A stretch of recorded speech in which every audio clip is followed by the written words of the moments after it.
For now.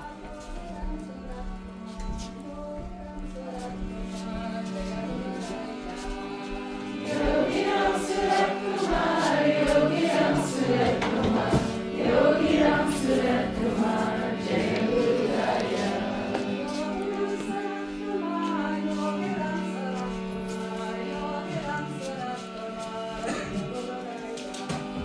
Yogi Ramsuratkumar, Yogi Ramsuratkumar, Yogi Ramsuratkumar, Jaya Guru Raya.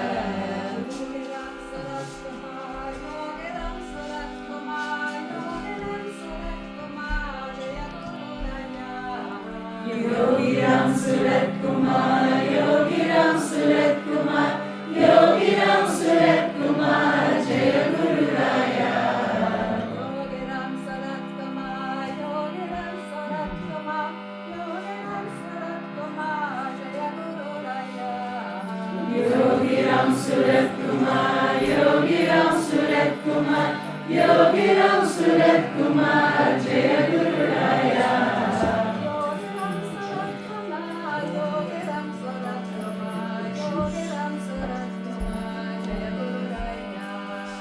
Yogi Ramsuratkumar, Yogi Ramsuratkumar, Yogi Ramsuratkumar, Jaya Guru Raya.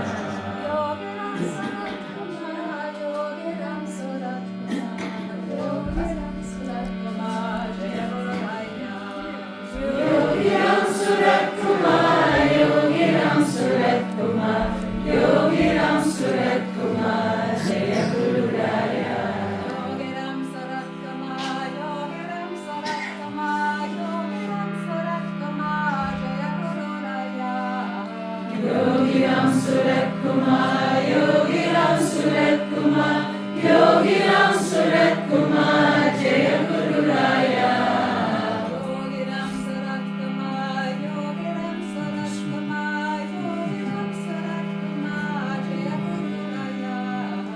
Yogi Ramsuratkumar, Yogi Ramsuratkumar, Yogi Ramsuratkumar, Jaya Guru Raya. Yogi Ramsuratkumar, Yogi Ramsuratkumar, Yogi Ramsuratkumar, Jaya Guru Raya. Yogi Ramsuratkumar, Yogi Ramsuratkumar,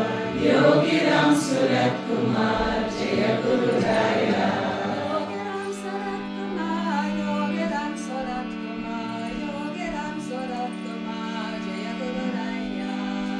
Yogi Ramsuratkumar, Yogi Ramsuratkumar, Yogi Ramsuratkumar, Jaya Guru Raya.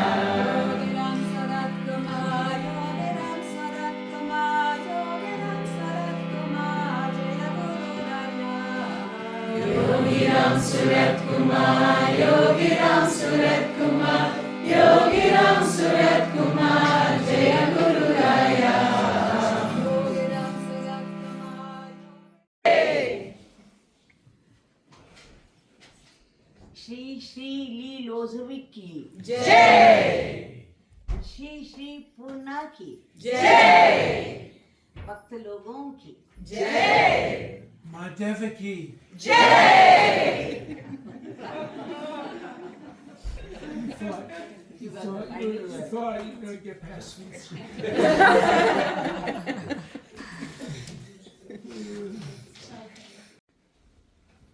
overwhelmed I am to be with you all here. I can't believe also that I am here at all. Just cannot believe. And it's all like a dream. And it's a beautiful dream. And I hope it's real. It is real. Hold on. Really happening. Let me just see. Yeah, it's real. Your pulse and my pulse are still working. Yeah.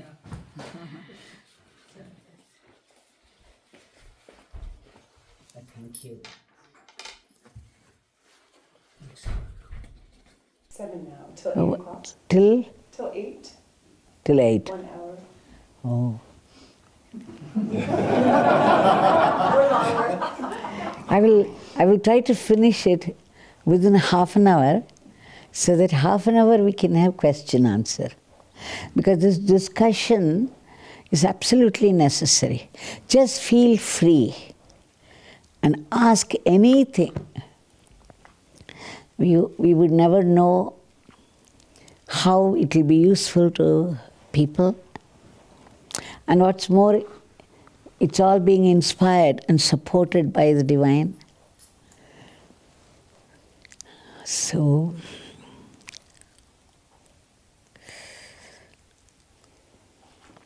we are all familiar with this sloka from Guru Gita.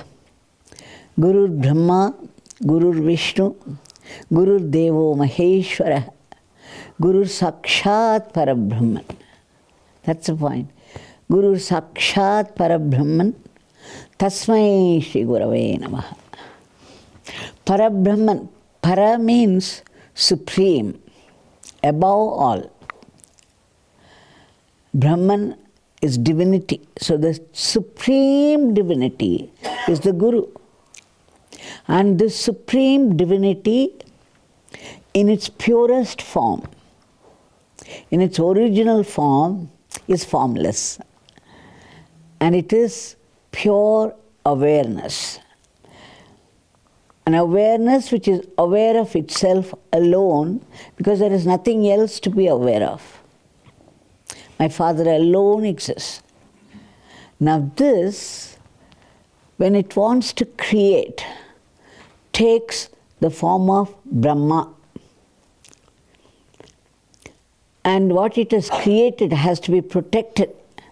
So it takes the form, the same supreme divinity, Parabrahman, takes the form of Mahavishnu to protect it. And when it comes to destruction, it takes the form of Rudra, Rudra Shiva. So that is why, say, Brahma, Vishnu, Shiva, the Trinity. And this sloka says, it is all the three combined, that is Guru. And so Guru is Sakshat. Sakshat means in truth, is that supreme divinity. And so, when you chant the name of the Guru, Yogi Ramsuratkumar, it is at once chanting the name of Brahma, the creator, the name of Vishnu, the protector, and the name of Shiva, the destroyer. Guru Brahma, Guru is Brahma, Guru is Vishnu, Guru is Maheshwara. So, while we chant the name Yogi Ramsuratkumar, you can be sure that you are in touch with that supreme divinity, that supreme consciousness, which is behind your very breath. Because of the presence of that supreme divinity, that supreme consciousness inside us, our very breath is acting. It is this supreme that is activating your breath. And so in return, it activates your eyes to see, your ears to hear, your brain to work, so that you are able to plan your life and run your everyday life. So this one thing I want you to understand, that singing the name Yogi Ramsuratkumar, the Guru Nama, is at once singing the name of Brahma, Vishnu and Shiva. There is no need to sing the name separately of Shiva or Vishnu. And then there is an Upanishad called Svetasvara, Ashvara. It says, if you have love for God, any God, your chosen God, parabhakti, that supreme devotion, And if you have the same love for your Guru, and to such a one alone, the Upanishad Mahavakyas will shine forth in its true meaning and depth. And such a one is a Mahatma. This is the Upanishad statement. If you think that the Guru is different from the ultimate divinity, it's okay. You have your supreme devotion to the divinity, and you have devotion to the Guru, whom you think is in the human form.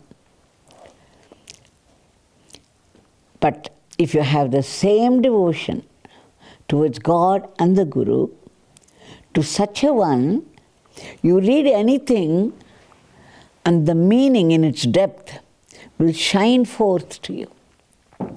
You will intensely understand in depth what anything means. This is a statement from Svetasvara Upanishad.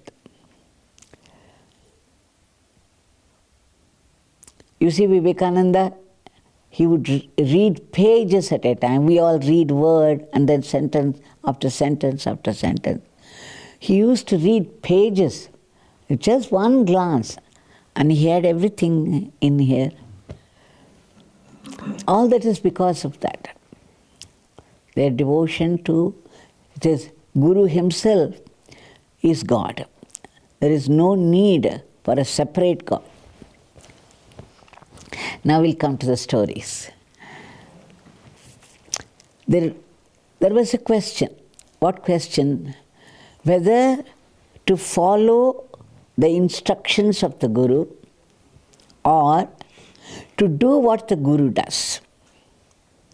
Like imitation of the Christ, it should be imitation of the Guru. Or simply obey, follow what the Guru does. So once a friend of mine and I had gone to have darshan of Bhagwan to Sannidhi Street House. We were seated there. Soon after, it came and stood there outside. Bhagwan was sitting on that stone step, leaning on the wall, leaning on the wooden door with his legs stretched. The Sai Baba came and stood outside. Immediately, Bhagwan instructed one of us to open the door, and Sai Baba, right royal, it walked inside, and then just like Nandi before Shiva, it sat in front of Bhagwan. Exactly the same pose. Then Bhagwan turned to us and said, this beggar, see, Sai Baba, he comes here whenever he wants food. And as soon as this beggar gives food, he runs away. This beggar would like Sai Baba to be here all the time. Now I woke up. I became alert because whenever I wrote to him a letter, I would start it this way. My beloved, precious Bhagwan. And at the end, I would say, your faithful dog. So when I saw this, I remembered this. So when he mentioned dog, about this dog, what it should do, until then, life was perfect for me. I was teaching physics, and the students were there, very nice students, intelligent students. And then the college itself was Sharada College. It was more like an ashram than a college.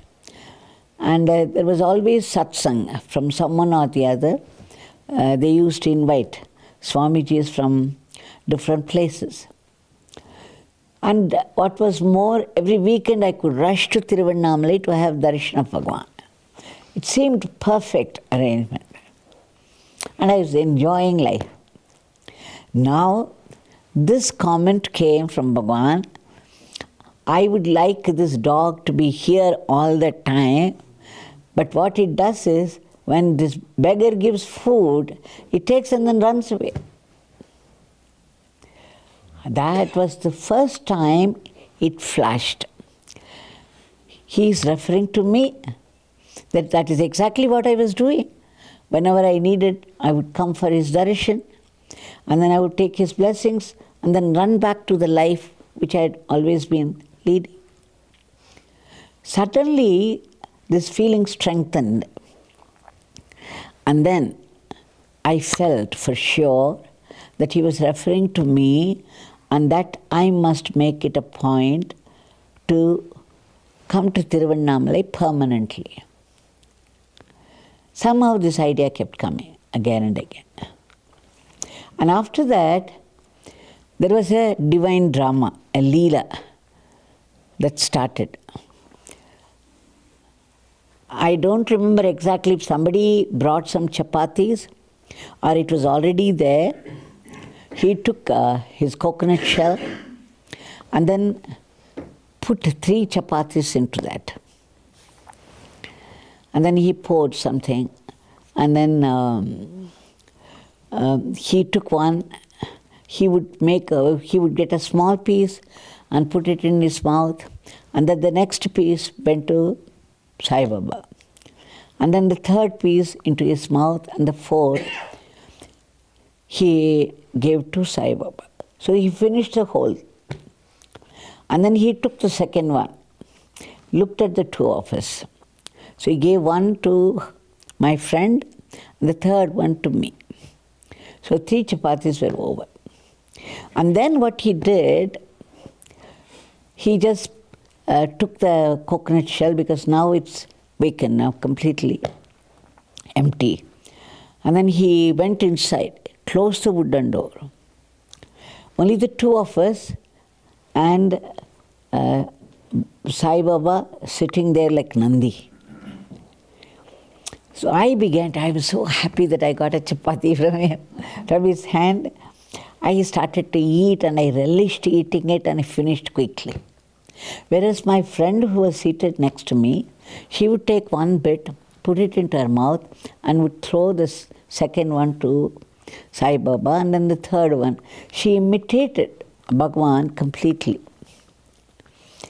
And then I woke up, I said, what is she doing? What did I do? I finished the whole thing. It did not even strike me to give to the dog or anyone else. Whereas here, she's doing that. And the thought came, he gave me this, so should I eat it up? What I did is right, or what she is doing is right? She said, no, you see, you watched what Bhagwan did. So that's what we should do. Bhagwan is doing it for us to follow whatever he does. I said, no, he gave it to us. It is his prasad, meant for us. So we have to finish it as quickly as possible. Now this was a conflict. Even as we were talking, Sai Baba, who was seated there like a Nandi, immediately got up, came straight to me, and then laid itself down, very comfortably settled in my lap, went to sleep. You know, I am very scared of dogs. In Hindu households, we don't encourage. Like here I see so many pets, dogs. Whereas, especially in a Brahmin community, they won't keep the dog inside the house at all. And even on some important Hindu religious ceremonies, especially when we do it for the ancestors, the sacrificial fire and special cooking and all, the dog should not come that way at all. Anything that is eaten by a dog is forbidden. We won't go into the rightness or the wrongness of the ritual, but it has been in tradition there. So the thing is, from childhood, I was not quite fond of a dog, and I would avoid them, and I was also scared. Now, I ate up whatever Bhagwan gave me, and very quickly at that, I did not throw even a single piece of chapati to that, but all that it did was come straight to me and settle itself cozily, and now went to sleep. I was just looking at it and was praying, please try to move so that it would get up and go. I tried it many things, but it was out completely. And I just had to sit with that. Now I began to wonder, what is this? We were discussing, there was a controversy, a conflict. Now it is she who threw those pieces to that. Generally, a dog is supposed to be very grateful. It's a symbol of gratitude. And it should have normally gone to her who threw the food. And here I gobbled up the whole thing very quickly and gave nothing at all to that, but it chose me to come and settle down. And suddenly it flashed, it is a leela of Bhagwan, because it was not there, it had gone inside. And that the dog should choose me for settling down. Naturally, there is some message which is loud and clear, and to me it was, what I did was right. Then the door opened. As soon as I concluded, the door opened and Bhagwan came and sat there with absolutely no expression on his face. There was, he knew every detail. No detail ever escaped his attention. But he came and sat outside as though nothing had happened. And after he came and sat down, the dog, woke up and then sat in front of him for a little while and ran away. I could not bring myself to ask Bhagwan if that was right, that what I interpreted was right. He just raised his hand, looked straight into my eyes and began to bless. That was always his way of approving something. Then I knew that I hit it right. Always, he never lectured on anything. It would be a very simple leela with the things available there, but it would accentuate a particular profound truth. And that day I learnt that one should not imitate the Guru, but simply obey unquestioningly. Implicit obedience, unquestioning obedience. Do you agree with me? What do you think? Yes. What would be your interpretation of the whole thing? To receive the gift fully. Yes? To receive the gift fully that was given. Yes. The Guru, he gives you prasad. The Guru is a doctor. A doctor gives a particular medicine for a particular disease to a particular patient. And the patient cannot feel generous about it, that he cannot share that with anyone else, because the other one may have a different disease. And this medicine is not meant for them. So whatever comes from the Guru is prasad, and it is specifically meant for you. You are not expected to share it with anybody. In fact, there were incidents of Bhagwan asking someone to go and get 5 teas or 6 teas, and then the tea would come. And there might be initially, to begin with, only 1 or 2 or 3 people, but by the time the tea came, there would be 8 people, exactly the same number that he ordered. And what was more, he would place them.